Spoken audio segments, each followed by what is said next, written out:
Imagine this. Deep in the highlands of ancient Persia, there's a single flame, and it's been burning for over 3,000 years. Now, this isn't the fire of conquest or anything like that. Nope, this is the fire of wisdom. It's the spark of what might be humanity's oldest monotheistic faith.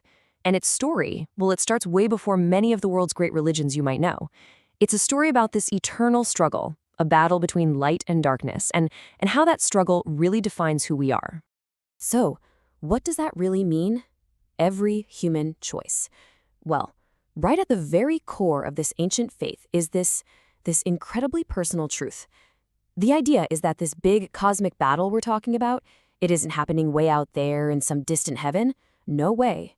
It's being decided right here, right now, moment by moment, inside each and every one of us.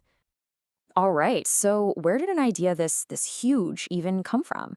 To really get it, we have to go all the way back to the beginning. Back to the man who they say first dared to speak to that eternal flame, and who claimed that the flame actually spoke back. His name was Zarathustra. Now, the world he was born into was, well, it was a world filled with a lot of ritual and, honestly, a lot of fear. You had priests making these bloody offerings to a whole pantheon of gods. But Zarathustra, even as a kid, he just wasn't buying it.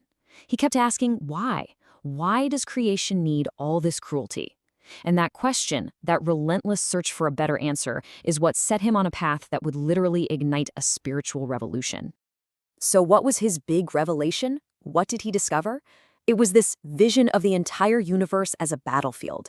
And on this battlefield, there are two fundamental principles fighting it out. On one side, you've got Ahersha. Think of Ahersha as cosmic order, as truth, as the light that holds everything together. But then, there's its eternal enemy, Druj. Druj is the lie. It's that force of chaos and darkness, that corrosive thing that's always trying to tear everything apart. Okay, so if the universe is a battlefield, how do you fight for the light? What's the battle plan? Well, Zarathustra's answer was, beautifully simple, but at the same time, so powerful.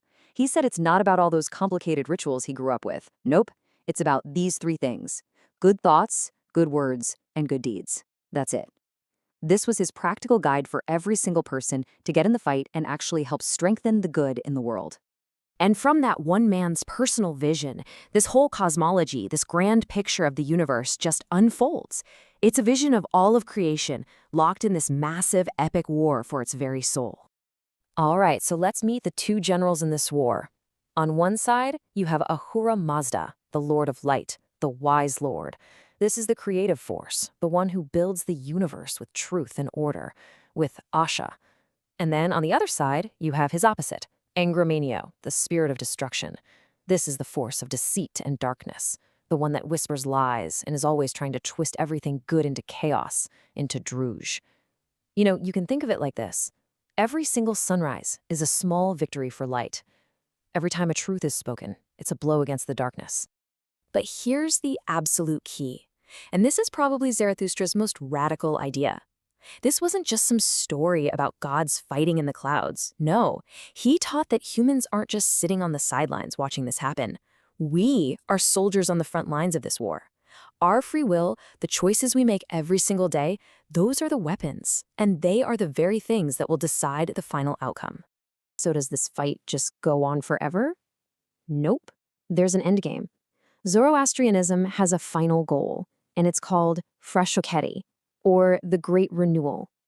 It's this prophesied end of time, a time when every soul will be judged by their thoughts, words, and deeds. The world itself will be purified by fire, and the forces of chaos, of the lie, they'll be destroyed forever. Now, what's really fascinating is that these powerful ideas, they didn't just stay in ancient Persia. Not at all.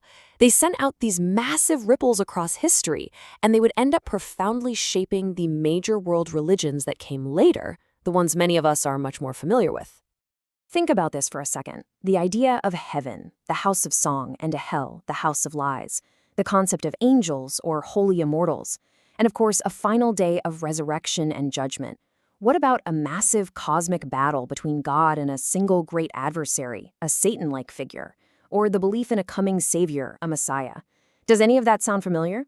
It should, Because all of these foundational beliefs in Judaism, Christianity, and Islam, their earliest roots can be traced right back here to the teachings of Zarathustra. And maybe the most famous example of this connection, this echo through time, is a story pretty much everyone knows. You know, the story of the Magi, the three wise men from the East who visited the newborn Jesus. Well, they were Zoroastrian priests, and that star they were following, for them, that was the ultimate symbol of Asha, of cosmic order and truth. They were literally following the light to pay their respects to what they saw as a new light entering the world. But here's the thing. A faith that can influence entire empires also has to be strong enough to survive when those empires fall. And that's where the story of Zoroastrianism takes another turn. It becomes a story of just incredible resilience, of what it takes to keep one single flame burning through thousands of years of war, conquest, and chaos. And man, what a journey it was. First, it rises to become the official faith of the huge Persian empires. Then, a catastrophic fall, when Alexander the Great conquers Persia and burns the great city of Persepolis. But it comes back. A huge revival under the Sasanian Empire, only to then face near total destruction during the Arab conquest, which forced what was left of its followers to flee for their lives, into exile. So a small group of them fled east, and they eventually found refuge in India. They became known as the Parsis. And for more than 1,000 years living in exile, it was this community that kept the faith alive.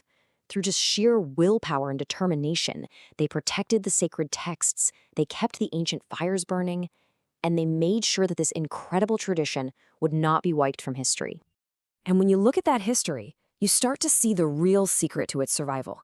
You see, Zoroastrianism didn't make it because its armies conquered everyone, or because its empires were invincible. They weren't. It survived because the central idea, the idea that your thoughts, your words, and your actions have cosmic importance, that idea was just too powerful, too inspiring to ever truly be destroyed. Which brings us to today. After all that, after 3,000 years, you have to ask the big question, right? In our own world, a world that often feels like it's being torn apart between chaos and creation, why does this ancient faith still matter? What can it possibly teach us now? Here's why it matters.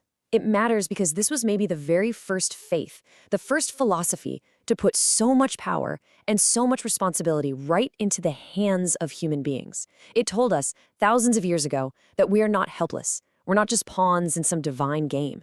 It said that the actual fate of the universe, that balance between light and darkness, rests on our shoulders, on the choices we make. I mean, think about that. That is an incredibly modern and deeply empowering message. So, in the end, that ancient flame we started with, it's not just some relic in a history book. It's a mirror, and it reflects back at us the eternal choice that every single one of us has to make every single day of our lives. Will we choose to feed the light, or will we feed the darkness?